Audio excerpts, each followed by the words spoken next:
श्री सरस्वत्यै नमः। श्री सद्गुरुवे नमः। ओम नमो भगवते वासुदेवाय।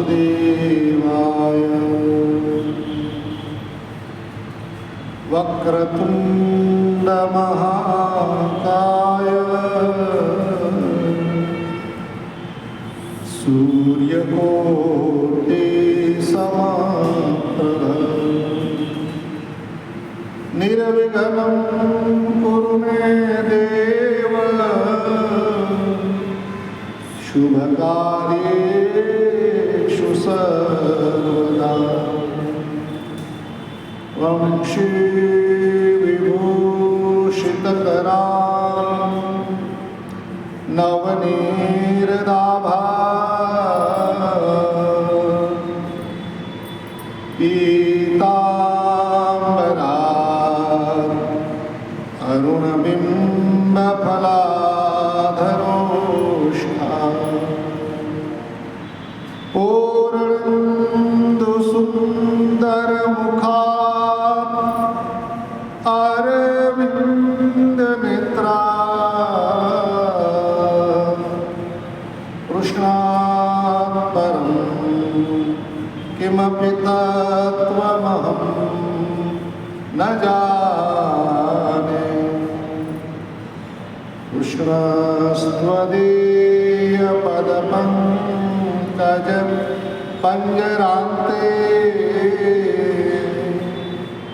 अद्यैव मे विशतु मानसराजहंसः।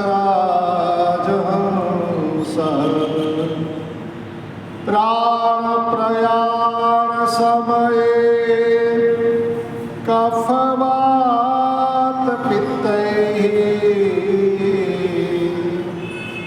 कण्ठावरोधनविधौ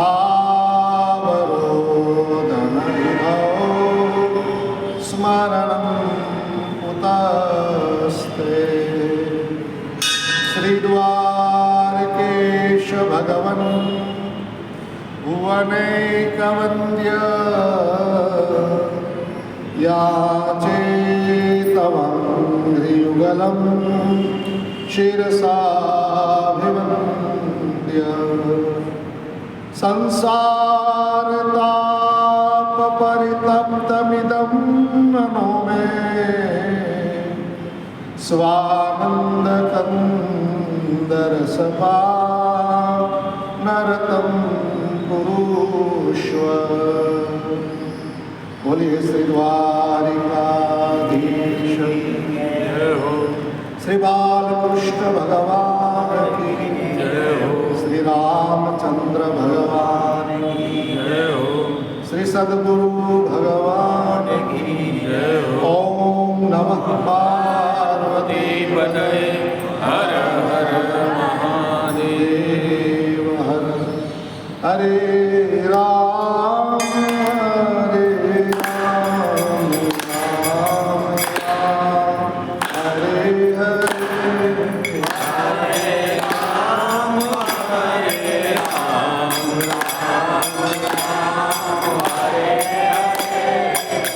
हरे कृष्ण कृष्ण कृष्ण हरे हरे। हरे कृष्ण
सच्चिदानन्दरूपाय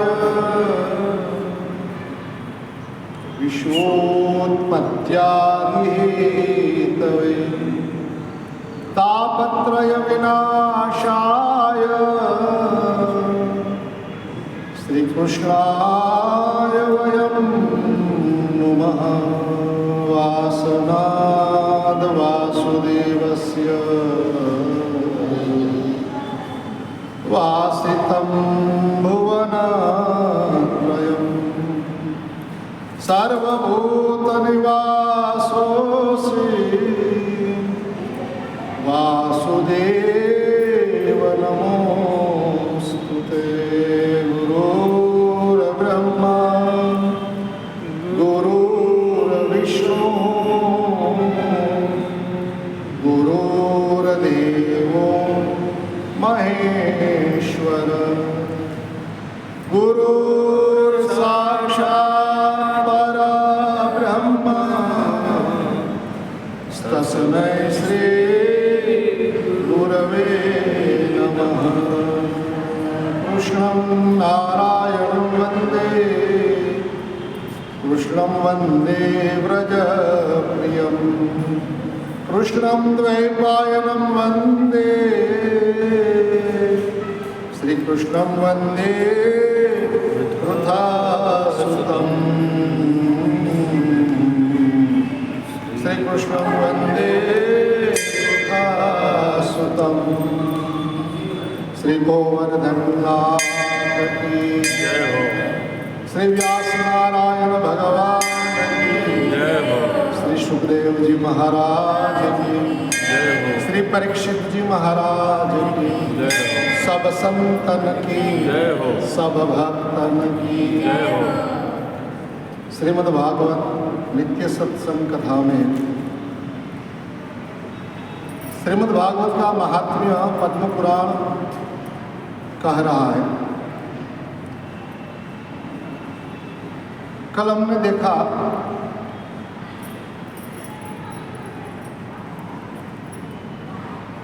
कि धिक्तम नरम पशुश्रमम भूविभार रूपम।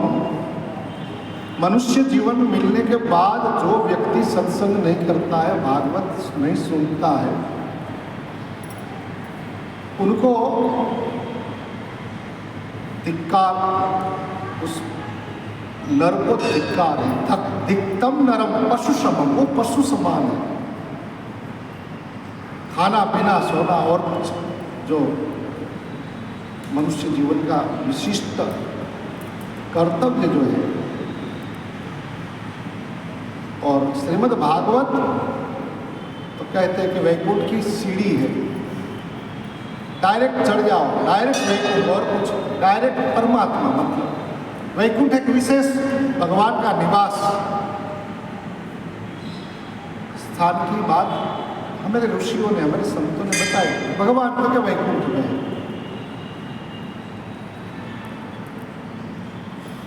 तो वैकुंठ में भगवान का निवास स्थान है। तो भगवान की ऑफिस, भगवान भी कार्य करते हैं। ये सृष्टि, पूरी सृष्टि जो है वो उनका कार्य क्षेत्र है, उनकी फैक्ट्री है। देखा जाए। तो निवास स्थान पे जो मैनेजिंग डायरेक्टर एमडी जो होता है, वो निवास स्थान उनका होता है, विशेष होता है। फैक्ट्री के मैनेजर है, उसके चेयरमैन है, उसके कई मतलब जो है छोटे बड़े अधिकारी, छोटे बड़े पद अधिकारी, लेकिन उससे ये जो एमडी होता है पूरा मैनेजिंग डायरेक्टर, तो उनका निवास स्थान भी विशेष होता है।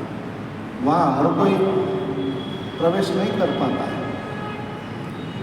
भले वो कंपनी का ही वो कर्मचारी हो, पदाधिकारी हो, लेकिन फिर भी वो वहाँ निवास स्थान तक नहीं जा सकता।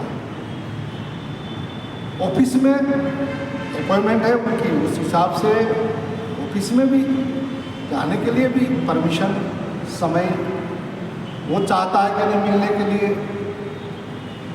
उस अनुसार ऑफिस में भी वो ऐसे मिलते हैं। इसी तरह ये जगत की जो ये व्यवस्था बताई है, उस पर जगदीश जो है मैनेजिंग डायरेक्टर, उनका बंगला है, हम सब जानते हैं। तो वो मतलब वहाँ तो जो वो डायरेक्टर जो साहब है, उनके जो खास निकट प्रेमी संबंधी जो होता है,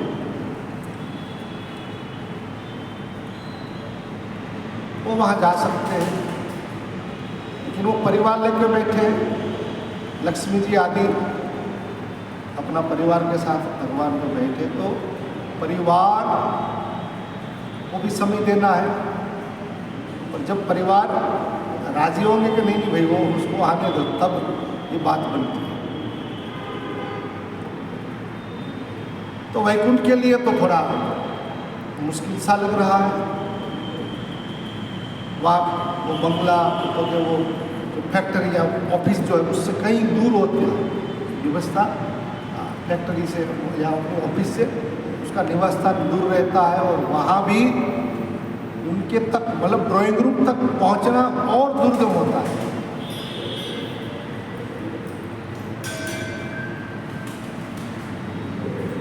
तो वहाँ किस मूड में है साहब? ऑफिस में तो मूड बना के मान लो आते हैं, लेकिन वहाँ तो किस मूड में है वो भी थोड़ा देखना। तो भगवान, हम कहते हैं, शास्त्र कहता है कि वैकुंठ में है निवास स्थान। इसलिए हम हर भजनों में, हर कीर्तनों में हम गाते हैं कि भगवान वैकुंठ का वास, ये जो गीत गाएगा उसका वास वैकुंठ में होगा।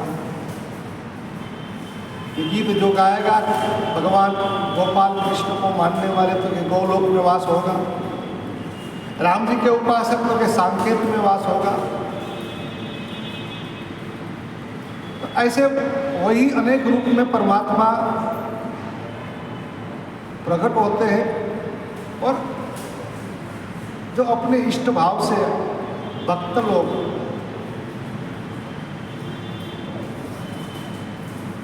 उनका निवास स्थान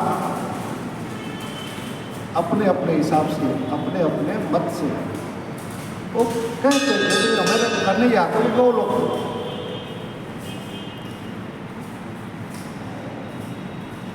तो भगवान का निवास स्थान वैकुंठ है, तो उनका ऑफिस, कार्यालय, मतलब वहाँ वो मिले, जहाँ मिले। ये बड़े बड़े लोग जो है ना ऑफिसों में ज़्यादा रहते हैं, घर में कम रहते हैं, हम सबको पता है।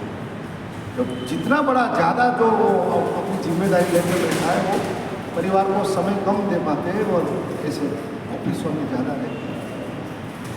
तो उस हिसाब से भी भगवान से जब पूछा जाता है कि आपकी ऑफिस, आपका मिलने का जहाँ आपके कर्मचारी सहज रूप में मतलब थोड़ी सी भी फॉर्मुलिटा करके पहुँच सकते हैं आपकी ऑफिस तक, आप तक। तो ऐसा ठिकाना भगवान से जब मांगा, तब हमने कोई संदर्भ में, हम कोई बात में हम देखा है, हमने सुना कि भाई नाहम वसामि वैकुंठे योगी नाम हृदय पीछा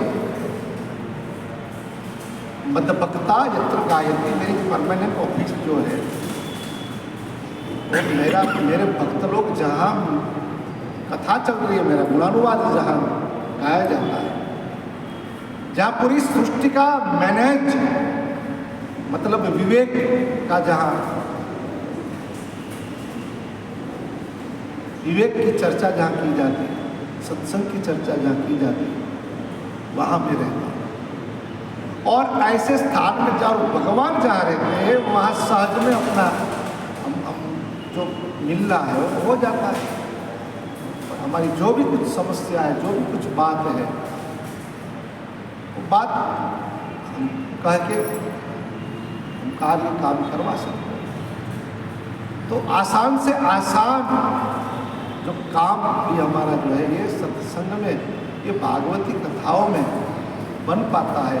और हम जो 83,99,999 जन्म की जो समस्या, मतलब जो हमारा जो दुख है, जो समस्या है, उनके बिना हमारा होने वाला नहीं है। और यदि उनकी साइन हो जाए तो बस काम खत्म।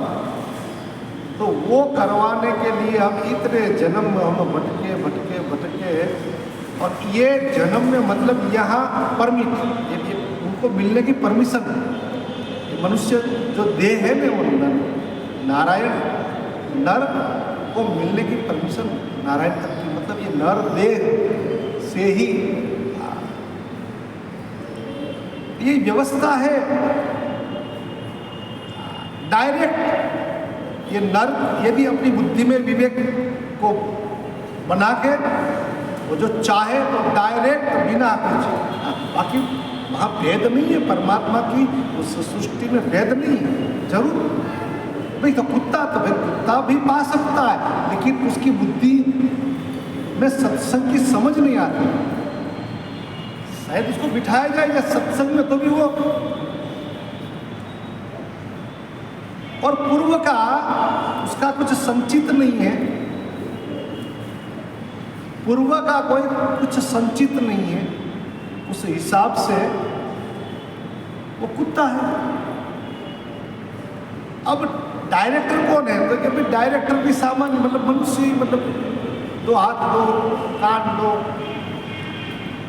तो वो एक कामदार है, मतलब वो जो मजूर है वो मजूर तो भी मनुष्य है। तो कभी वो क्यों डायरेक्टर नहीं बना? और हमने कई बार देखा है कि कई बार मजूर आदमी भी वो डायरेक्टर तक पहुंचा है। वो तो मनुष्यानाम सहस्त्र तो हजारों में एक होता है, लेकिन हमको वो मन में नहीं आता है विचार के वो हजारों में एक हम क्यों नहीं, हजारों में एक हम क्यों ना हो, कम से कम प्रयास तो करें। अब जो स्पर्धा होती है वहाँ 1, 2 और 3 नंबर ही दिया जाता है। दौड़ने वाले 30 होते हैं, इसमें नंबर तो 3 को ही दिया जाता है। अब ये जो दौड़ने वाले 30 है उनको पता है कि 3 को ही मिलेगा, और उसमें से जो 27 जो है वो और जगह कहीं ऐसी वो रेस देख ले, क्योंकि हमारा तो काम नहीं है इतना दौड़ा, हमारा ये ऐसा थोड़ा हम दौड़ सकते हैं। लेकिन जिनने निश्चय कर लिया है कि भाई हमको तो स्पर्धा में जीतना है, भले नहीं कर सकते, तो पहले तो जो जीता हुआ मेडल है उनसे वो मिलेगा कि भाई आपने ऐसा क्या किया कि आप 27 को पीछे रख दिया और आप आगे निकल। तो वो अपना टाइम टेबल कहेगा, और उस अनुसार धीरे धीरे धीरे वो डायरेक्ट वो नहीं पहुंचा है। तो क्योंकि पहले मैं 100 मीटर की दौड़ता था, फिर मैंने 200 की करी, फिर 300 की करी, फिर 1000 मीटर दौड़े। आज 5000 मीटर की दौड़ मेरी इसलिए आसान हुई, मैंने 100 से अभ्यास शुरू किया, इसलिए मैं नंबर 1 पे हूँ। ऐसी तरह हमको भी मान लो कि ये 3 में हमारी गिनती हो, तो पहले वो तो 3 पहले जो आ चुके हैं उनसे हम मिले, और उनने जो साधना गुरु ने जो बताई उस साधना के अनुसार वो साधना उनने करी। लेकिन जैसे कहते हैं ना कि वो 1000 शिष्यों में से 4 शिष्य ही उसमें पास हुए, क्यों भाई? बाकी के जो थे सब छटक गए, भाई हमारा काम नहीं। 96 जो थे ना वो चटक गए कि चलो चलो भाई खाओ पियो मौज करो, कैसे ऐसे ऐसे। और ये 4 इतने दौड़ रहे हैं, मतलब इतना वो कर रहे हैं कि वो नहीं हम हो ही नहीं सकते, ऐसे करके वो निकल गए। तो मनुष्याणाम सहस्रेषु कश्चित यतति सिद्धये, भागवत कहता है कि कोई हजारों में एक। तो मतलब सत्संग से हम क्यों, हम नहीं कहते कि भी वो हजारों में एक हम क्यों नहीं हो सकते,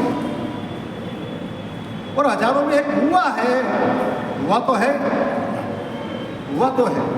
1, 2, 3 नंबर मिला है, तीनों को अलग अलग मेडल, सोने का, चांदी का और कांस्य मेडल मिला। तो कम से कम कांस्य पात्र, मतलब अब सोने की वो ना सोचे चलो भाई, लेकिन तीसरे नंबर पे की तो हम सोचे। और कभी कभी आप कुछ परीक्षाओं के बारे में आप जानने जाओ ना, तो वो लोग कहे कि भाई आप ये ऑफिसरों की भी वो जो परीक्षा चलती है, तो उसमें कहते हैं कि आप वर्ग 2 वर्ग के कर्मचारी की जो परीक्षा है ना, वो आप तैयार करो। तो देना है आपकी परीक्षा, आपको परीक्षा कौन सी देनी, तीसरे वर्ग की 2 नंबर की जो वो है ना सिलेबस, मतलब अगरा होता है, वो आप कर लो। तो उसमें से ही इसमें मतलब ज़्यादातर तीसरे में भी वही आता है, लेकिन दूसरे वाला आपने यदि पक्का कर लिया तो तीसरे में आसानी से, मतलब तीसरा तो आपका पक्का ही है पास होना। तो हम यदि चाहते कि हम तीसरे नंबर पे भी आए तो तैयारी तो 2 नंबर वाली करनी पड़ेगी, और 1 नंबर लेना है तो 1 नंबर वाला जो तैयारी करके 1 नंबर पाया है तो उससे अधिक थोड़ा तब हो सकता है। तो सत्संग के माध्यम से हमको पहुंचना है 1 नंबर पे, मतलब वहाँ तक पहुंचना है। हमारा लक्ष्य जो है लोग वाह वाह करें हमारे, ये संसार का क्या है। और हम क्या चाहते हैं कि हमारी हाजिरी में वाह वाह हो, हमारी हाजिरी में वाह वाह हो।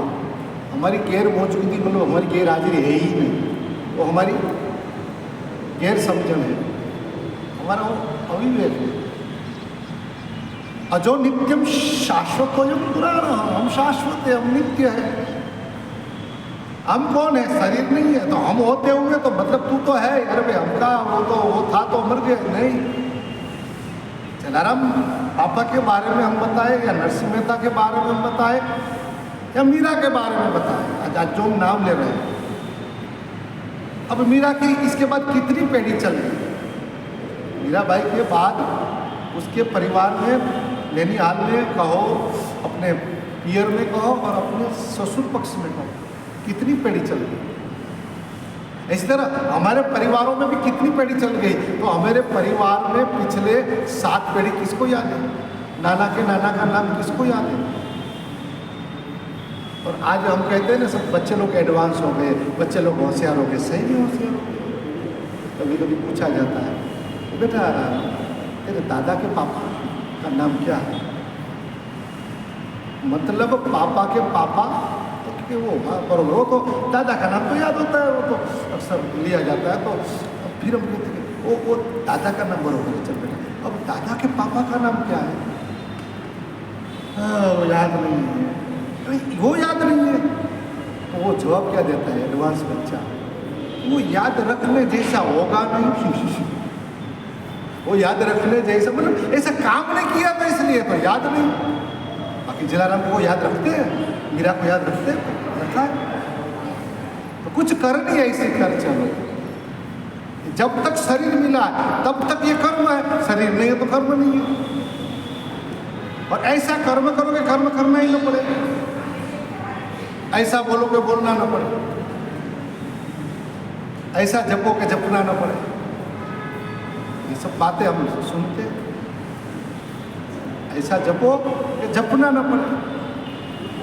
संत दादू के बारे में हमने सुना है, संत दादू पहले माला लेके जप करते थे, माला छोड़ दिया, फिर ऐसे बैठे बैठे, और एक दिन तो बिल्कुल आराम की मुद्रा में, ऐसे एकदम आराम की मुद्रा, कई महापुरुषों को हम देखते हैं ऐसी आराम की मुद्रा में, उन्हें कई महापुरुषों को हमारा देखा ऐसी आराम की मुद्रा में जाहिर में तो नहीं मतलब, लेकिन बाकी अपने स्थान में जब विराजते, और कभी कभी मौका मिलता है, ऐसे हर कोई किसी को भी मौका नहीं मिलता है, लेकिन अपने अपने नीच समय में, अपने उसमें जो अपनी मस्ती में जो होते उस समय महाराज हम दर्शन करते, हम फोटो नहीं लेते, कोई भी कभी भी हम फोटो के विरोध में, हम हमारी फोटो के भी विरोध में, ऐसा नहीं। हम कहीं भी स्थानों में जाते हैं, हम कभी हमारी फोटो लेके हम वायरल नहीं करते। देखो हम अभी हरिद्वार में या हम रामेश्वरम में, हम जहाँ भी घूमें, हमारे मोबाइल में या हमारे घर वालों के मोबाइल में भी लगभग फोटो मेरी निकालिए तो भी मैं निकाल देता हूँ। हम ये उसमें नहीं, महापुरुषों का ले, और हमने देखा, हमको आनंद भी आया, लेकिन उस समय का आनंद हम ले लेते हैं कि हम फोटो ले लें और फिर नहीं, क्योंकि उस उतने समय भी मान लो कि दो महापुरुष तो उदार होते हैं, वो मना नहीं देंगे, वो नाराज नहीं होंगे शायद, मान लो विश्वास है, लेकिन मान लो कि ये 2 मिनट की हमारी जो प्रवृत्ति, मतलब उसमें हम जो विचलित, मन से जो विचलित हो, तो वो एकाग्रता जो महापुरुष की वो जो ऊर्जा जो है, वो जो मजा है, वो जो आनंद है, वो शायद हम चुक जाते हैं। और यदि ये विवेक हमारा रहा, आप सही कह रहे हैं। अब जैसे पूजा खंडन जी महाराज का ऐसा चित्र है, हमने उनका दर्शन नहीं किया, लेकिन फोटो से हमें लगता है कि हम आप जो बोल रहे हैं सही है। हम कई जगह बात इतना बुरा भी नहीं है, लेकिन हाँ आज जो वर्तमान में जो स्थिति है उस हिसाब से फोटो सब कुछ नाटक है, लेकिन फोटो एक अच्छी भी चीज़ है। हम बाबा का फोटो देख लेते हैं, अरे हमारे बाबा नहीं, एक आध फोटो अब ठीक है वैसे, बाकी फिर बार बार तो, और हर व्यक्ति फिर ये इसको पीछे पड़ जाए, और ये कुव्यवस्था, अव्यवस्था तो होती ही है, लेकिन कभी कभी कुव्यवस्था हो जाती है, कभी कभी वो महापुरुष को अंदर से बहुत पीड़ा हो जाती है समाज के बारे में, कि यार बस ये समाज ये ऐसे समय बर्बाद कर रहा है, इसलिए मना। तो ये सब मर्यादा, ये सब इस कारण क्यों मना है मंदिर में, भगवान तो सबके होते हैं, ये तो अभी तुम भगवान से एकाग्रता, बस बाकी इसमें ही तुम्हारा, ऐसे तो तू 2 मिनट के लिए तो आया, समय नहीं है करके आया, और आके फिर तुमने खाली खोटा बाह्य आडंबर में, तूने जो चाहिए थी, जो मस्ती, तुम्हें जो चाहिए था, जो आनंद, तुम्हें जो चाहिए था, एक एकाग्रता, वो एकाग्रता नहीं पाई, तो फिर दर्शन का मतलब क्या, पहुँचने का मतलब क्या? ऐसे महापुरुषों के जो जीवन, जो चरित्र, तो हमको क्यों नहीं होता है? और उसके जीवन में हम यदि जानना चाहे, और पूर्व जीवन भी ऐसा नहीं है, आप कहेंगे कि हम तो इतने पापी, पूर्व जन्म में कहता हूँ मैं तो मक्खी मारी महाराज, जानबूझ कर के मक्खियाँ मारी है बारिश के मौसम, अब क्या कहूँ। हाँ, हम ऐसे 4-5 मित्र थे, 7वीं कक्षा तक हम गांव में रहे, और 7वीं कक्षा तक की बुद्धि, उस समय की बुद्धि इतनी एडवांस नहीं थी, इतनी समझदारी नहीं थी, सही में मार समझाने वाले थे, लेकिन इतनी, अब हम ऐसे सब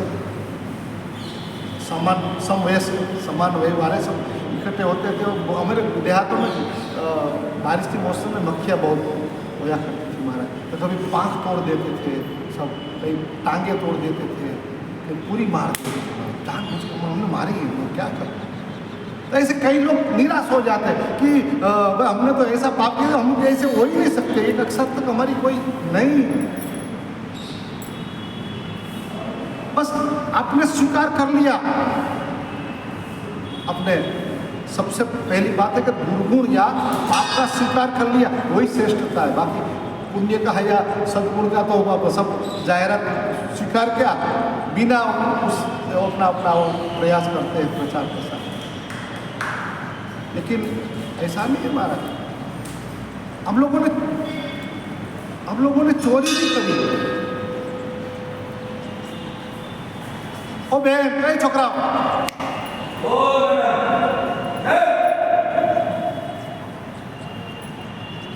तो 1, 2 नंबर, 3 नंबर नहीं तो ठीक है, लेकिन तो ये जो 27, मतलब मैं कहता हूँ 30 में से 3 को मेडल मिला, और जो 27 ने जो दौड़ लगाई है, यदि वो 27 वापिस, कि भाई 3 को तो मिल गया, वो वापिस जो वो अपना ढूंढे, अपने अंदर जाए कि हमारी ऐसी कौन सी कमी रह गई, और वापिस कहीं और जाए, और वो अभ्यास चालू रख के यदि प्रयास करे, तो हो सकता है उसको मेडल, मतलब वो श्रेष्ठता पा सकता है, वो प्रभु तक पहुंच सकता है।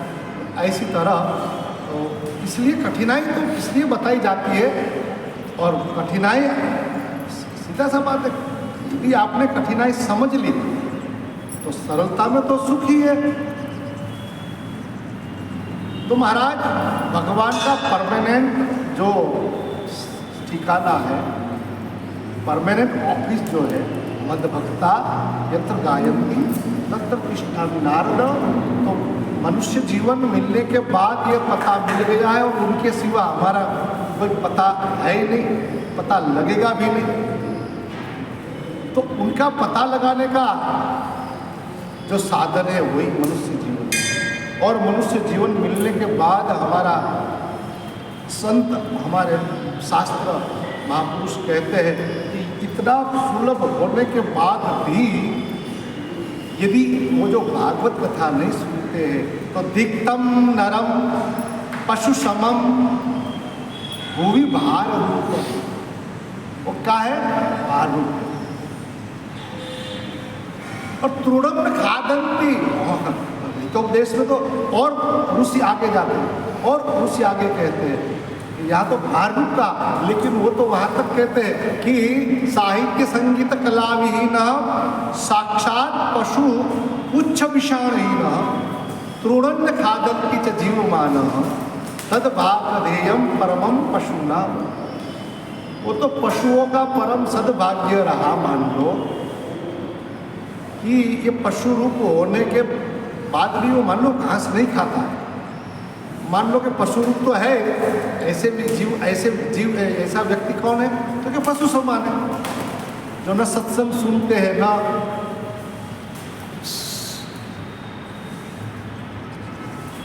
तो वो पशु समान है। और पशु समान जीव, मतलब पशु का तो खुराक क्या है? घास। तो इतना मान लो कि इतना तो विवेक रहा उनका कि घास नहीं खाने लगता है। यदि मान लो कि घास खाने लगा तो फिर पशु के भाग में भी वो बेचारा वो भी भूखा बने।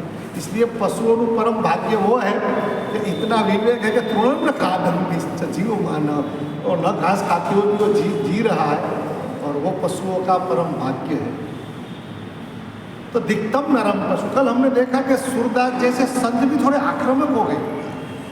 सूरदास जैसे महापुरुष कभी ऐसे वहाँ तक नहीं, लेकिन उनने भी कह दिया कि जननी तेरी तुझे फिर ना जनेगी,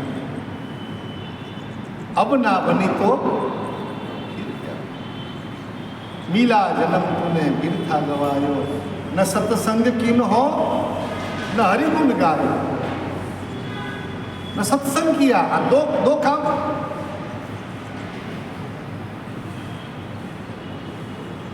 सत्संग करो या हरि गुण गाओ। क्योंकि सत्संग में कहाँ समय है? तो जो काम कर रहे हो उस काम करते करते हरि गुण गाते रहो। रघुपति राघव राजा राम पतित पावन सीता राम। रघुपति राघव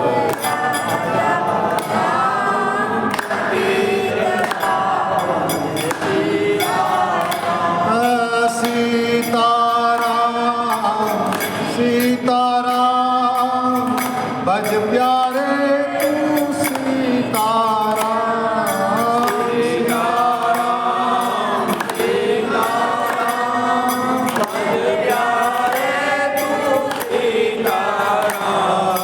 रघुपति राघव राजा राम पतित पावन सीताराम। रघुपति राघव राजा राम पतित पावन। देखो हमारे धर्म ग्रंथ, हमारे शास्त्र, हमारी सनातनी परंपरा कितने कितने कितने मतलब उदार तो है, लेकिन फिर और ऑप्शन भी कितने भी है, चॉइस। ऐसा नहीं है कि भाई एक नाम लेते लेते हम डाल जाएंगे यार, क्या है? तो है एक ही नाम, लेकिन नाम कितने दिए? रघुपति रघुपति रघुपति करते, राघव राघव राघव, सीताराम सीताराम। बदलते रहो, कोई बात नहीं है कि ये सब आज सीताराम सीताराम सीताराम कल रघुपति रघुपति करो, कोई बात नहीं, भाव नहीं बदलना चाहिए, भाव वही रखो। यार संतों ने कहा चॉइस है वो, और हम लोग के यार क्या किस किस भगवान को हम पहचाने भजे, 33 करोड़ है। अरे सद्भागी मानो, अपने सौभाग्यशाली मानो, इसमें सबको बचने की जरूरत नहीं है, सबका नाम लेने की जरूरत नहीं है, सबको पहचानने की जरूरत नहीं है। एक पहचान लो, सब पहचान में आ जाए, अपने आप एक आगे सब आगे। आपको, आपके हृदय को, आपके मन को जो छू जाए, पा जाए, उसको आपको जो प्रसन्नता मिलती है। हमने एक दिन बात सत्संग में हमने कही थी कि आप जाएंगे भोजन समारोह, बड़े बड़े समारोहों में, वहाँ 25 आइटमें रहती है, तो 25 खाने जाएंगे तो स्वाद भूल जाएंगे सबका। तो उसमें आपको जो ज़्यादा पसंद है, आपको जो खाने से स्वाद और आनंद जो आता है, उस और आपके स्वास्थ्य के लिए बरोबर है, उसको खाओ, पेट भर के खा लो। और सब पेट भर के खाने जाओगे। सुरुचि मतलब जो आप लोग चाहिए वो सुरुचि सुनीति दोनों साथ में ही रखो, लेकिन सुनीति को भूलना नहीं है। अब सुनीति को हमने नजरअंदाज कर दिया, उसको बाहर कर दिया राजमहल से, इसलिए है उत्तम, सुरुचि है उत्तम, लेकिन उत्तम के पीछे क्या है? और तम, तम यानी अंधेरा। उत्तम का नाम उत, और बहुत बहुत ऊंचाई वाला अंधेरा। भाई ऊंचाई वाला अंधेरा क्या है? ऊंचाई सबसे ऊंची सिद्धि, बड़ी सिद्धि, जैसे कहते हैं ऐसे बड़ा अंधेरा, उत्तम उत्तम, बहुत ऊंचाई वाला अंधेरा। पुरुषोत्तम, रह गया केवल पुरुषोत्तम होता तो पुरुषोत्तम आ गया तो तम गया, सूर्य आ गया वहाँ अंधेरा। लेकिन यहाँ तो क्या भाई उत्तम, उकार निकल जाता है, दुखी होते हैं मायावाचक, ई, ये सब मायावाचक।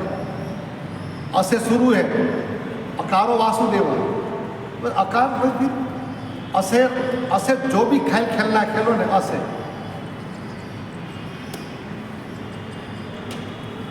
असे अश्व आया, असे अश्व आया, अश्व में अ वासुदेव है, स्व में हम है, स्व में हम है, स्व स्वयं स्व, और अ में वासुदेव, दोनों आ जाता है।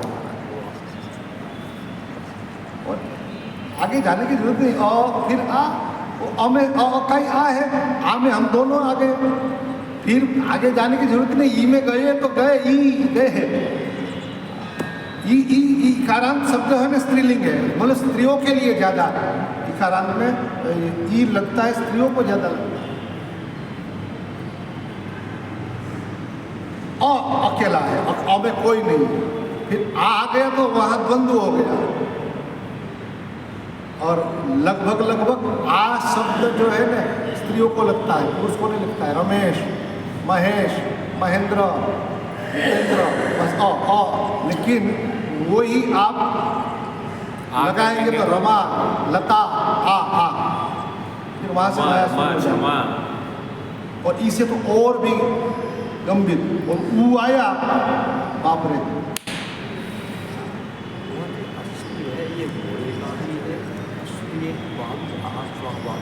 एक प्रकार का देखा जाए वहाँ हमने तेरा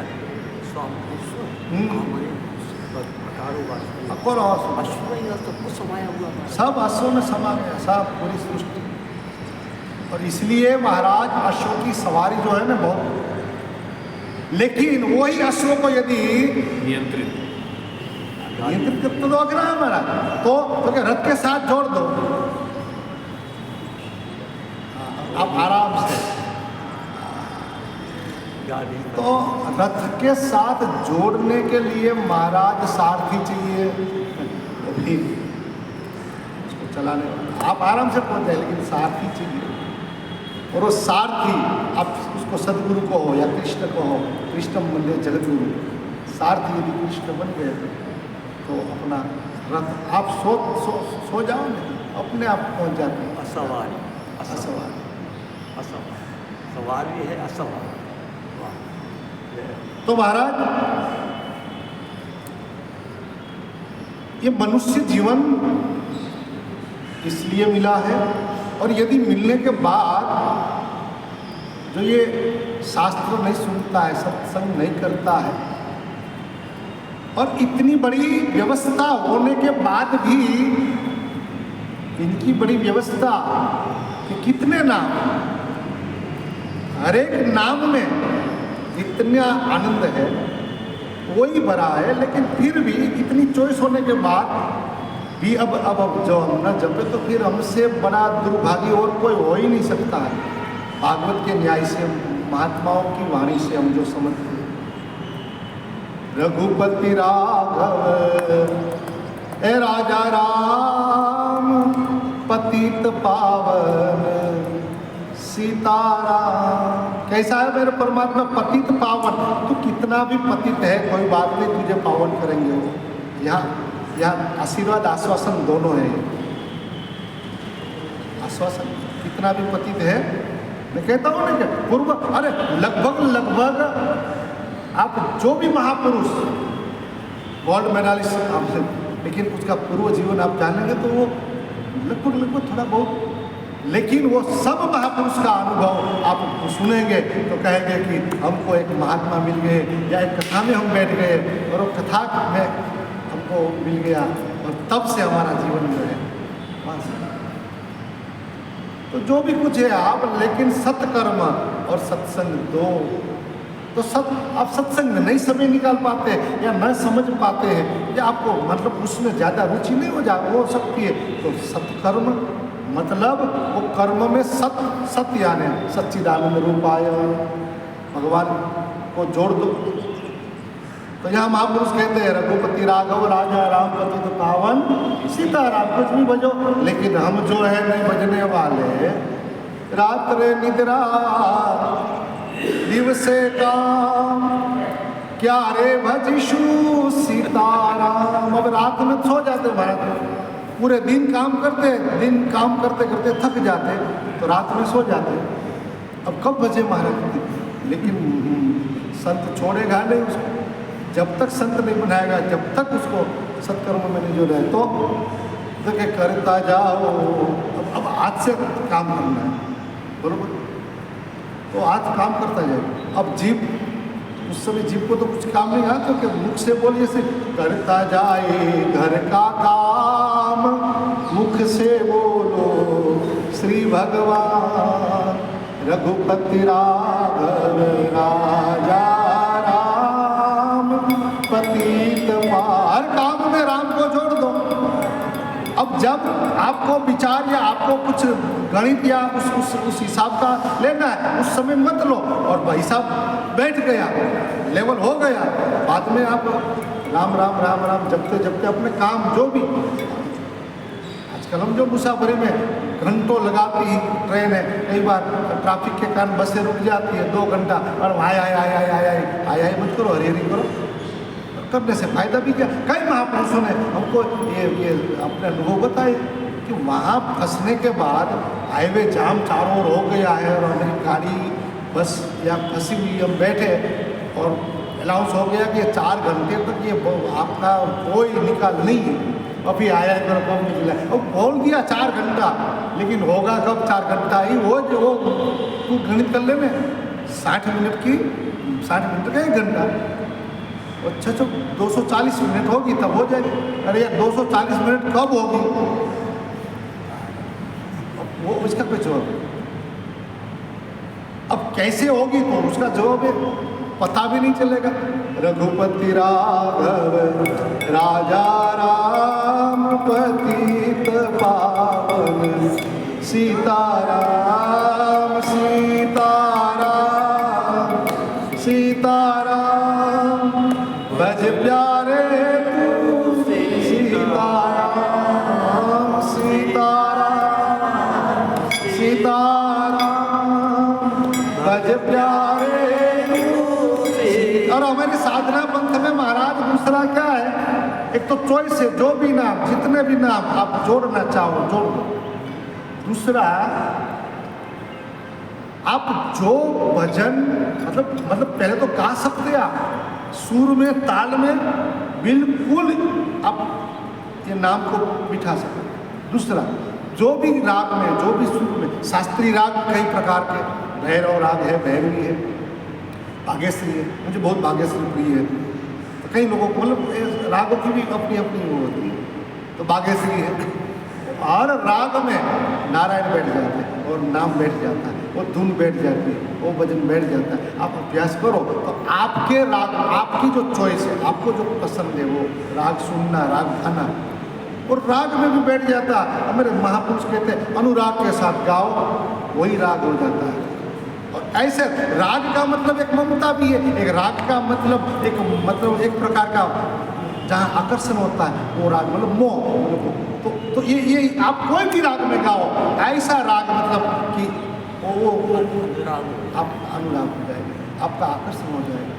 तो ये भी सब है हमारी सनातनी परंपरा।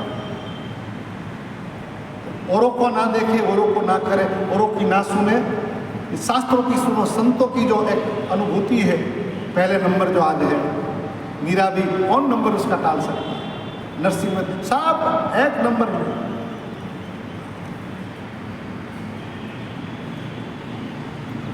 पूरा परिवार तर जाता है, पूरे परिवार यहाँ तो वहाँ तक कहा। अगर भागवत जी में आप प्रहलाद जी के चरित्र, प्रहलाद जी को थोड़ा संकोच हुआ कि मेरे हमारे पिताजी एक्सीडेंट में मरे, मतलब अचानक मतलब बेमौत में रहे, एक्सीडेंट, मेरे पिता की दुर्गति हुई, दुष्कर्मी तो थे, ऐसे कर्म करके मतलब बरोबर है उसकी मतलब ऐसी मौत हो, ऐसे जो कर्म करते हैं उसकी मौत अब बरोबर है। प्रहलाद जी तो बड़े विवेकी पुरुष, परम संत, लेकिन फिर भी पिता, मेरे पिता, और उनसे मेरा ये जो मेरी पहचान ही मेरा पिता है। और वही शास्त्र कहता है कि पिता कैसा भी हो, माता कैसी भी हो, मेरे बारे में तो वो, और मैं तो वहाँ तक कहता हूँ। अब कई लोगों को अतिशयोक्ति शायद लगती है, लेकिन मैं तो वहाँ तक कहता हूँ, मैंने कभी सुना नहीं, मैंने कभी, लेकिन मैं मेरे हिसाब से, मेरे हृदय के भाव, मैं वहाँ तक कहता हूँ कि माता पिता से अधिक हित करने वाला भगवान भी नहीं होता। तो कई बार कहता हूँ सब, जब ये बात आती तब मैं ये कहीं सुना नहीं, मतलब ऐसे हृदय से भाव से मैं कहता हूँ भगवान से भी अधिक, और ये पहचान हमारी माता पिता है। तो कैसा भी कुछ भी हो, वो माता पिता कभी भी संतान के बारे में उसका भलाई चाहते हैं, उसका भलाई चाहते हैं। इसलिए कई जी को थोड़ा संकोच रहा, 14 साल तक अंदर से बहुत दुखी रही। तब सबसे पहले राम जी जब आए अयोध्या जी में, कई के भवन में गए, कई जी को मिले, कई जी मुँह फेर गए राम जी से। तो राम जी आगे मतलब जहाँ मुँह फेर, वहाँ सन्मुख हुए राम जी, उधर घूम के गए, धन्यवाद किया, माँ अब मुँह नहीं फेर।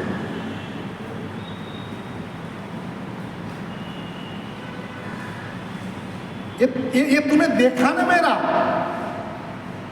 तो जब सन्मुख रही और सन्मुख होके मुझे मेरा ये जो कार्य मुझसे ये करवाया ना, तब आज मैं दुनिया को मुंह दिखाने लायक हो गया, मुंह दिखाने लायक तेरे कारण हूँ माँ।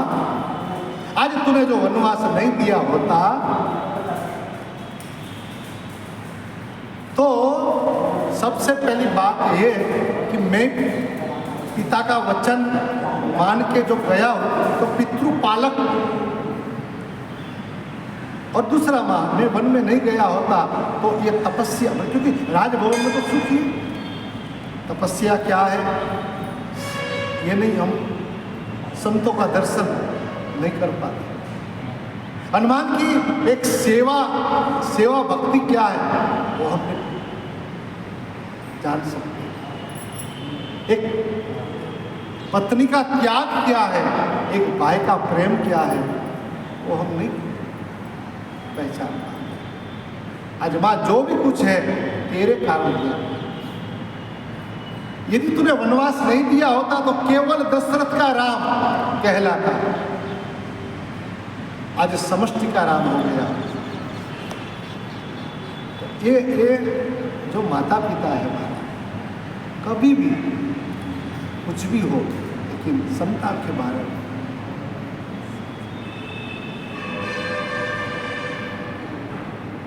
तो ये साधु संत महापुरुष आज भी जो है, तो जहाँ भी जो एक संत भी जो परिवार में होता है, भक्त होता है, तो स्वयं ऋषि भगवान का है प्रहलाद जी को लगा कि मेरे पिताजी की दुर्गति हुई, और ऐसे मतलब शास्त्र भी कहता है कि ऐसे जो मरते हैं अचानक उसकी दुर्गति होती है। थोड़ा मन में संकोच था, तब भगवान ने कहा कि प्रहलाद, जहाँ तेरे जैसे संत, तेरे जैसे भक्त जिस परिवार में होता है उसका तो उद्धार नहीं, तो उस जगह पे कीटक, छोटा सा भी जीव जंतु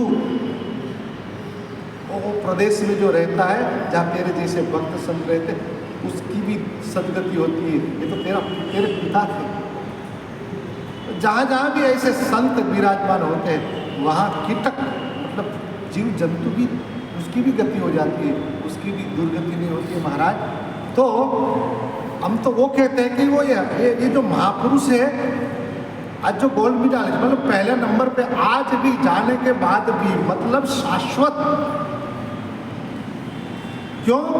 उसकी अपनी आत्मा को सिद्ध, अपनी आत्मा को चैतन्य बना दी। ऐसे तो है ही चैतन्य, लेकिन हमने ये इसको चैतन्य माना है, और अंदर जो भीतर जो चैतन्य है उसको पहचाना नहीं। इसके कारण हम आज भी दुविधा में भटकते और न रास्ता ढूंढ पाते, न निकाल पाते, और रास्ता न निकलने के कारण हमारा लक्ष्य अभी रास्ते में। और वो लक्ष्य तो कहते, भागवत कहता है कि नर जीवन, मनुष्य जीवन और मनुष्य विवेक बुद्धि से जो यदि वो अपना जीवन को करे, अपना अभ्यास करे, तो वो शक्य नहीं, पूर्ण शक्य है। और यदि मनुष्य जीवन मिलने के बाद वो जो सत्संग नहीं करता है, तो धिक्तम नरम पशु समम भूमि भार रूपम, हम केवल भार रूपी है या भूमि पर, और कुछ नहीं। फिर बात आगे बताया कि दुर्लभ है ये कथा भी, दुर्लभ है वह कथा लोक श्रीमद् भागवतोद्भवा कोटि जन्म समुत्थेन पुण्य नेवत लभ्यते। अब वो महापुरुष अनेक जन्मों की यात्रा में पुण्य, सत्कर्म, सत्संग करते करते करते, अभ्यास करते करते ये पहुंच गए अपने लक्ष्य तक। अभ्यास करते करते ये पहुंच गए। तो यहाँ बात होता है कि दुर्लभ जरूर है, लेकिन कोटि जन्म समुत्थेन, करोड़ों प्रयास के बाद अब हमको एक आँख, जब हम पढ़ाई करने गए पहली कक्षा में, हम जब गए, जब पहले दिन, तो हमको एक आँख का कोई था ही नहीं, पता ही नहीं। अब शिक्षक ने पहले ब्लैक बोर्ड में एक आँख लिखा, अब सब लोग देख देख के लिखो। तो कई लोग का थोड़ा घर पे अभ्यास कराया गया हो, कई बार घर पे जो शिक्षित घर होता है तो स्कूल भेजने से पहले भी उसको तो वो करा, तो वो देख के कर देता है। अब हम जैसे जो मूड होते हैं कि मैं घर पे कराया तो भी किया नहीं, घर पे कराया तो भी ध्यान नहीं दिया, और मूड रहे और बस खा पी के मौज किया, बाद में स्कूल गए, भेजा, देखा, करना तो पड़े, गुरु जी ने कहा है, शिक्षक जी ने कहा है तो करना पड़े। डर के मारे करते, तो मान लो कि जो अभ्यास वाले वो तुरंत कर लेंगे, और फिर शिक्षक देखने आते हैं किन लोगों ने सही किया, देख देख के साथ तो बताते हैं। तो जो सही किया, हाँ बराबर, प्रसन्न भी हो, अच्छा हुआ, घर पे थोड़ा अभ्यास किया, देखो आज जैसे जैसे मेरे पास आते हैं ऐसा गड़बड़िया कि आज भी ऐसे गड़बड़िया रहा हूँ, वो गड़बड़िया है, देख देख के नहीं कर सकता है, देख उसने कैसे कर लिया। तो ऐसा बोल के उसको पूछा भी नहीं कि भाई तूने कैसे तूने देख के तुरंत कर लिया, पूछना चाहिए था भाई तूने ऐसे कैसे कर लिया। वो कहता जरूर कि मैं घर पे मेरे पिताजी ने हमको सिखाया, तो फिर हम समझ जाते हैं कि घर पे पिताजी समझ आ रहे थे तो भी हमने नहीं किया, इसलिए आज डांट सुननी पड़ी, इसलिए आज हम मुँह लटका कर बैठे। यदि पिताजी ने कहा और उस समय थोड़ा कर लिया होता तो आज हमको भी शिक्षक कहते शाबाश। लेकिन फिर भी शिक्षक है, कोई बात नहीं बेटा, चल शिक्षक क्या करेंगे, हमने ये हमको करवाया है हमारा ऐसे। हाँ ये पकड़ ऐसे पकड़, अब ये पेन पकड़ा और वो हाथ पकड़ते मारे हमारे हाथ पकड़। अब देख बेटा ए हो गया। ये 2 बार 3 बार वो कराएंगे ए हो गया। अब ऐसे करता जब तक दूसरा बाजू में तेरे हिसाब से तू अलग से मतलब दूसरा तू न कर सके बाजू में इसी के ऊपर बनाते रहो, तब तक इसी पर बना दोहराते रहो। स्लेट और जुत्ती। और फिर जब आ जाता है तब ऐसे हाँ खड़े होते हैं जैसे महाराजा युद्ध में जाते हैं ना ऐसे। वो तो स्लेट में बना, अरे गुरु जी लाओ मैं ब्लैक बोर्ड में बना दूँ। श्याम पट्ट में बना दूंगा। पूरी महाराज जी पहली कक्षा से लेके टॉप तक का ये हम जो देख रहे हैं संसार ऐसी परमात्मा का प्रवेश है। अब तो ये कोटि जन्म समुत्थान का मतलब क्या है? करोड़ों जन्म लेना नहीं है मतलब। आपको मतलब हम मूड है, हमको समझ में नहीं आता है तो उसका बार बार अभ्यास करो। ये यही जन्म में होगा और यही जन्म में करना होगा, बाकी कहीं मत वो करो। ये जन्म में शुरू किया तो तू दूसरी कक्षा में तीसरी कक्षा में जाएगा। यदि एक जब तक तुझे नहीं आया है तब तक तुझे आगे जाना ही नहीं, तब तक घर भेज देगा। तो और हर एक कक्षा में परीक्षा है। 1 साल के मतलब साल पूरी जब होती तो परीक्षा तो है, परीक्षा तो लेंगे ही, तब मार्क्स गुण और ऐसे आगे कक्षा में। इसी तरह यहाँ भी एक कक्षा हमारी बनानी पड़ेगी और वो जब कक्षा बन जाएगी तब एक भागवत कथा जो है ना बिल्कुल सुलभ, बिल्कुल आनंददायी, बिल्कुल समझदायी। और ये कथा तो कि वैकुंठ फलदायकम, डायरेक्ट एमडी के पास आपका साइन हो जाएगा, आपका काम पास। दुर्लभ होने के बाद भी कोटि जन्म सब, इसलिए भगवान कृष्ण कहता अभ्यास है ना तो कौन थे वैराग्येण दृढ़ वैराग्य के साथ। मतलब तुम एक नक्की कर लो अपना लक्ष्य, अपनी मंजिल कि हमको बस पहली कक्षा में पूर्णतया पढ़ना है, दूसरी कक्षा में जाना ही है। पहली कक्षा में बने रहो, जो भी आपको आदेश मिले।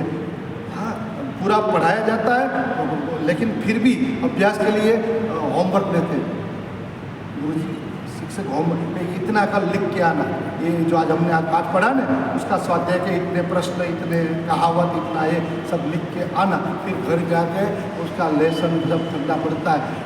इसी तरह यहाँ जो सत्संगों में जो भी कहा जाता है थोड़ा चिंतन करके आओ तो फिर दूसरे दिन जो आगे का पाठ है ना वो तुरंत समझ में आ जाता है। और ऐसे हम आगे बढ़ते हुए हमारा जो जगत का जो एमडी है जिसको गॉड कोई बोलते हैं, कोई भी अलग अलग जो नाम से कहते हैं, तो वो होता है। लेकिन हमारे संत कहते हैं करता जाओ घर का काम, मुख से बोलो हरि का नाम सीताराम। और ऐसे सीताराम सीताराम बोलते रहोगे तो जो दुर्लभ जो है वो सुलभ हो जाएगा, दुर्गम है वो सुगम हो जाएगा। और ऐसे भगवत प्राप्ति भागवत के द्वारा हम सुख जी महाराज ऋषियों को कहते हैं, सनत कुमार नारद जी को ऐसे एक बात बताते हैं। और आज हमारा समय अब पूरा होने जा रहा है, भगवान से प्रार्थना करें कि रघुपति राघव राजा राम सीताराम सीताराम सीताराम सीताराम सीताराम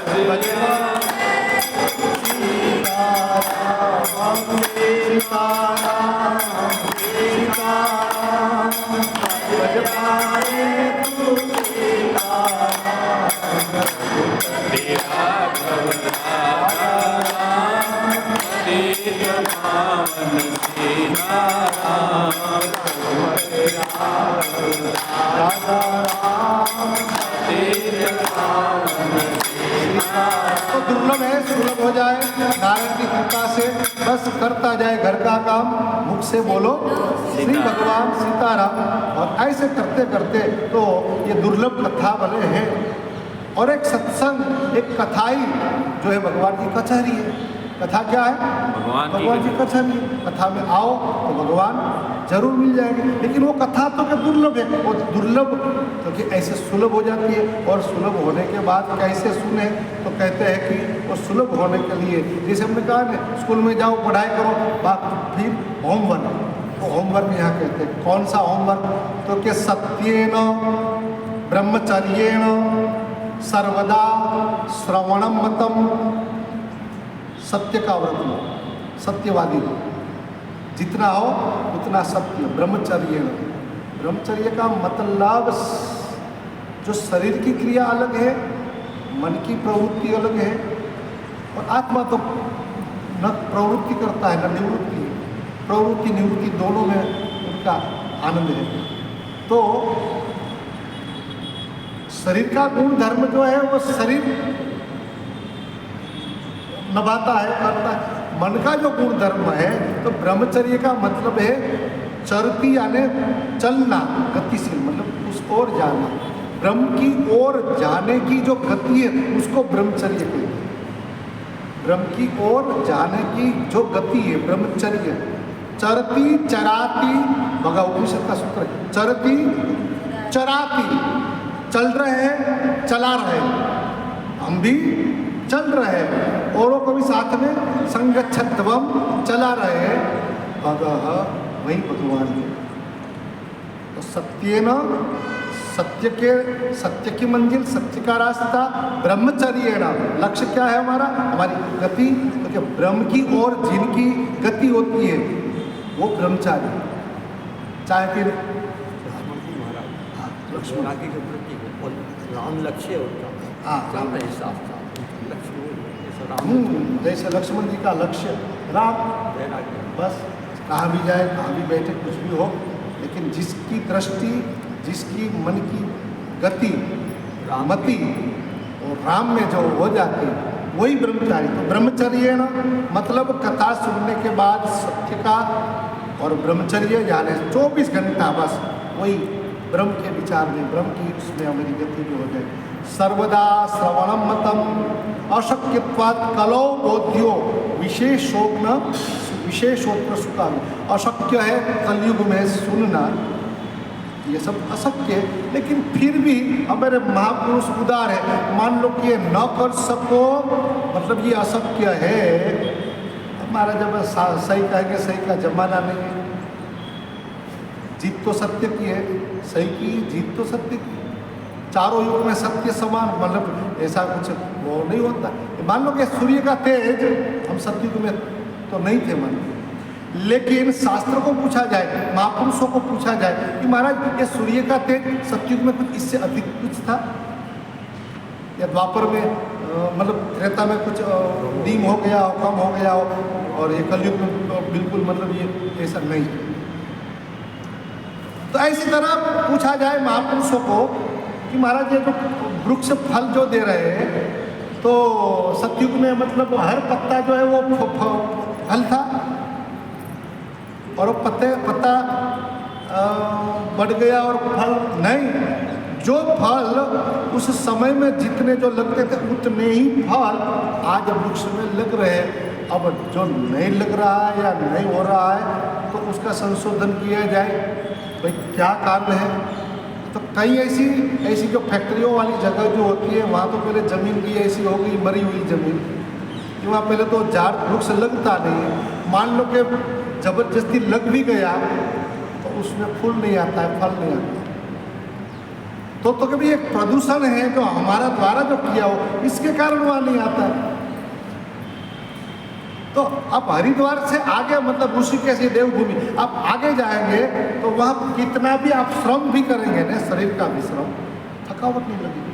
और यहाँ आपको कुछ काम नहीं कराया जाएगा। एयर कंडीशन में आपको कुर्सी में बैठना है, जब चाहो तब सोना है, जब चाहो तो खाना है, सब कुछ व्यवस्था के बाद भी शाम को पूछा जाएगा तो थक गया। नहीं, मेरा अनुभव में, मेरा अनुभव में जब हरिद्वार में मतलब मैं 3 बार गया महाराज, वहाँ कथा पूरा मतलब कथा भी करता था। उसके बाद मतलब रात को कम से कम निद्रा मेरी होती थी और ज़्यादा घूमना चलना बैठना काम होता था, लेकिन फिर भी वह थकावट जैसा बात नहीं थी। और यहाँ बैठे बैठे लेकिन सांप को हम भी मुरझा या वो फूल बाफेला રીંગણા જેવા हमारी भाषा में कहिए ये बात है। ये प्रताप होता है यदि ऐसी तरह ऐसे जगह में ऐसे वातावरण में यदि और फिर भी कलयुग का वातावरण है महाराज। अब वहाँ मतलब वृक्ष में मान लो कि अब आम का पेड़ वहाँ नहीं है, मतलब ऐसी प्रदूषित जगह पे आम का पेड़ नहीं हो सकता, आम फल लेकिन फल तो मिलता था, मिलता तो खरीद के भी आप फल का आनंद लो। ऐसे कलयुग में मान लो कि ये सत्य मतलब ये कथा में नहीं मतलब नहीं बैठने देता है, कलयुग में सत्य नहीं है। तो फिर भी जहाँ भी जो कथा हो रही, मान लो कि हमने शुरुआत में देखा कि कलयुग में विप्रेर भागवती वार्ता गेहे गेहे जने जने कारिता कौन लोभे न कथा सार तत्व कथा, मतलब दक्षिणा देने के बाद यदि कथा सुननी मिलती है, मान लो कि दक्षिणा दो तो कथा करते पंडित लोग, मान लो कलयुग का प्रभाव है, पंडित का हम नहीं वो कह रहे, हम संतों का वो नहीं कह रहे, मान लो कि कली प्रभाव के कारण भी मान लो कि, लेकिन ऐसे भी जो आपको कथा मिलती है कि मान लो आप कुछ पत्र पुष्प देने के बाद तो आप ऐसे भी कथा सुनो, वहाँ कोई आपको कहा नहीं जाता है कि भाई आप सत्य का आचरण करो, आप ब्रह्मचर्य पालो, आप फलाहार करके ही बैठो कथा में, वहाँ तो कुछ भी करो आप कथा में आओ, क्योंकि उसका लक्ष्य अलग है, कोई बात नहीं, उसका उनका काम हो जाए। और आप यदि तो कि ऐसे भी आप कलयुग में ये अशक्य है और फिर भी आपको कथा सत्य हो रही है, तो सुकाग्नया सुखदेव महाराज की आज्ञा के कारण मतलब कलयुग में मतलब अशक्य होने के बाद भी आप पहले तो कहा कि ऐसे सुनो, सत्येन ब्रह्मचर्येण सर्वदा श्रवण मत, श्रवण का सर्वदा ये मत है, मत तो ये है सर्वदा, हर काल में, हर समय में, हर स्थल में, मत तो ये मत हम वो नहीं करेंगे। लेकिन फिर भी कलयुग के कारण क्या बोलता, अशक्यत्वात् कलौ बोध्यो, मतलब कलयुग के कारण ये अशक्य लग रहा है। अब वहाँ पांडे मतलब ये जो फैक्ट्री वाली जगह जो है उस जगह में यदि वहाँ आम का पेड़ नहीं है, अब गर्मी की मौसम में आम खाना है, वहाँ तो नहीं कहा आप नहीं खाओ, तो आप मजदूरी कर रहा पगार का दिन है, उस दिन आप खरीद के खा सकते हैं। ऐसी तरह कलयुग में कथा दुर्लभ है और आपके लिए भी आपको कहा जाए कि आप सत्यवादी बन के करो, आप ब्रह्मचर्य करके करो, ये करके भाई महाराज हम रहने दो।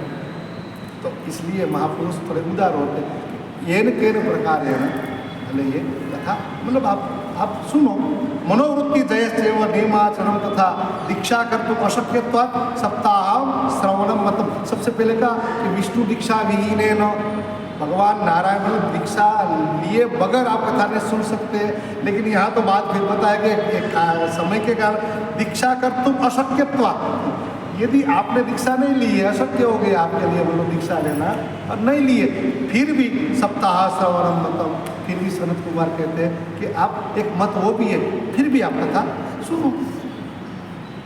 श्रद्धाता श्रवणे नित्यम माघे तावत्यत फलम तत्फलम सुखदेवेन सप्ताह श्रवणे फलम, केवल बस इतनी खाली थोड़ी रखी सब इस श्रद्धा से श्रवणे नित्यम, श्रद्धा पूर्वक नित्य श्रवण करो तो माघ स्नान, जैसे हम प्रयागराज में मकर संक्रांति माघ और मकर कुंभ जो लगता है, तो कुंभ का स्नान, शाही स्नान का जो फल मिलता है वो श्रद्धा से जो कथा नित्य सुनने वालों को वो फल मिलेगा। और वो तत्फलम सुखदेवेन, मतलब सुखदेव जी महाराज द्वारा कहा गया है केवल श्रद्धा से भी आप कथा सुनेंगे और आप ऐसे सुनेंगे तो जो कुंभ का जो पुण्य है, हाँ पुण्य है, पुण्य आपको प्राप्त होता है। और मनसश्चा जया रोगा पुंसाम चैवा विषक्षया कलेर दोष बहुत सप्ताह श्रवण, कलयुग के बहुत दोष है, लेकिन फिर भी आप मनोवृत्ति जया रोगा पुंसाम चैवा विषक्षया, मान लो कि ये मन को आप कंट्रोल में नहीं कर सकते, श्रद्धा आपकी फिर भी नहीं जग सकती है, किसके कारण, कलेर दोष, कली दोष के कारण नहीं हो सकता है, फिर भी आप सप्ताह श्रवण मतलब आप सप्ताह श्रवण के अधिकारी है, ऐसा सुखदेव जी का ये मत है, इसलिए आप ऐसे भी सुनो। क्यों? यत् फलम नास्ति तपसा न योगेन समाधिना अनायासेन तत्सर्वं सप्ताह श्रवणे लभेत। यत् फलम नास्ति तपसा, जो फल तपस्या करने के बाद जो न होता है प्राप्त, न योगेन समाधिना, न योग से न समाधि से, वो फल अनायासेन, अनायास कुछ भी प्रयास के बिना सप्ताह श्रवणे लभेत। सप्ताह है भागवत का श्रवण करने मात्र से ये मिलता है, अनायास है ये फल मिल जाता है भागवत श्रवण मात्र से। इसलिए यज्ञात गर्जति सप्ताह, सप्ताहो गर्जति व्रता, तपसो गर्जति प्रोच्चे, तीर्था नित्यम ही गर्जति। महाराज यहाँ कहा गया है सप्ताह श्रवण यज्ञ वो उत्तम है। किनसे?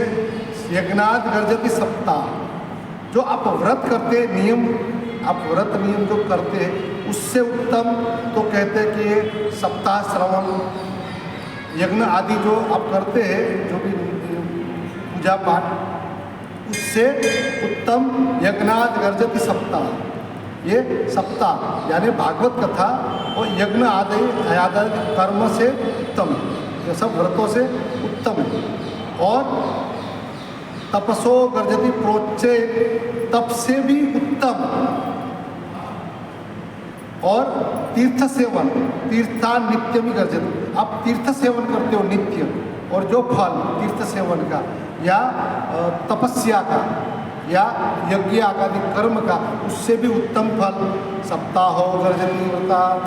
ये सप्ताह का व्रत या सप्ताह सुनने का जो आपका नियम, नित्य नियम, वो इससे भी उत्तम है। तो उत्तम जो है वो हम पहले स्वीकार करते हैं, ऐसे बुद्धिमान है। तो जीवन में सबसे बुद्धिमान वो है जो नित्य भागवत कथा सुनते हैं। योगाद गर्जति सप्ताहो ध्यानाद ज्ञानाच गर्जति, किम ब्रुवो गर्जनम तस्य रे रे गर्जति गर्जति। अब योग, ध्यान, ज्ञान, ये सब गर्जना तो करता है, मैं मुक्ति देता हूँ, मैं मुक्ति देता हूँ, मैं आओ आओ आओ आओ। ये केवल मतलब वो कठिन उसमें पुरुषार्थ प्रयास रहता है।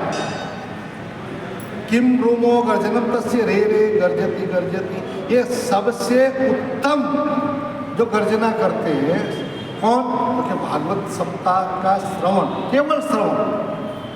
और आगे हमको छूटछाट दी सुखदेव जी महाराज ने कि कलयुग के कारण यदि आप सत्य, ब्रह्मचर्य ये नहीं पाल सकते, फिर भी आप कथा सुनेंगे तो भी आपको सप्ताह श्रवण फल मिलेगा।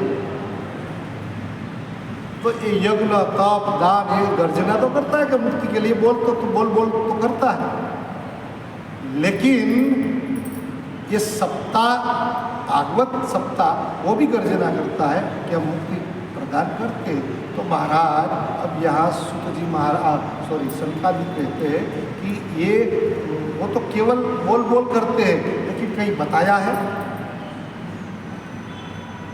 ज्ञान से मुक्ति, तप से मुक्ति, यज्ञ से मुक्ति, योग साधना से मुक्ति, कि भाई ये इसको ये मुक्ति मिल गई, ये मुक्ति मिल गई।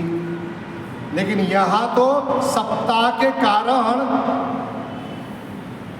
कौन कौन मुक्त हुए हैं, सत्संग के कारण कौन कौन मुक्त, यहाँ तो ये भी प्रमाण के साथ बात है भागवत। इसलिए जो गर्जना करते मतलब ये करते हैं उसको आप सुने, सप्ताह मात्र का ये फल है।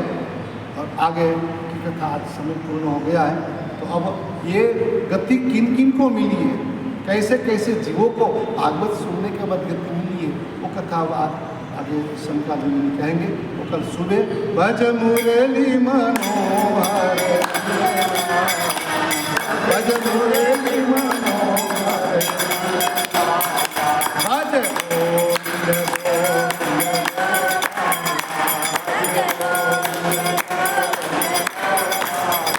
भज मुरली मनोहर,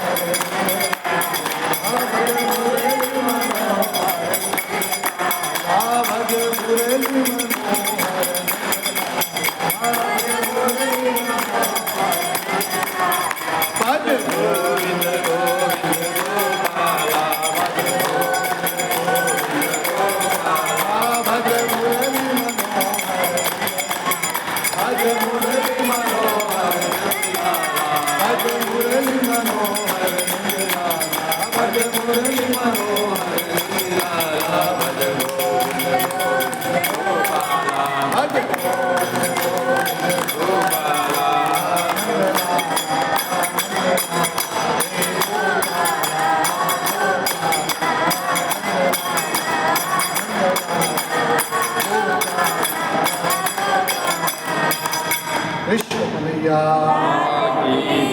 भवे भवे यथा भक्तिः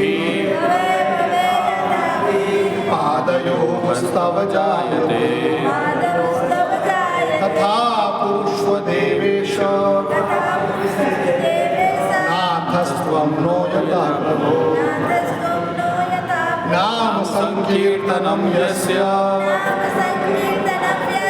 सर्व पाप प्रणाशनम् प्रणामो दुःख शमनम् तं नमामि हरिपरं तं नमामि हरिपरं तं नमामि हरिपरं श्री द्वारिकाधीश की जय श्री रामचंद्र भगवान की जय हो श्री लक्ष्मी नारायण भगवान जय श्री हो सद्गुरु भगवान की जय हो ओम नमः पार्वती पतये हर हर महादेव नारायण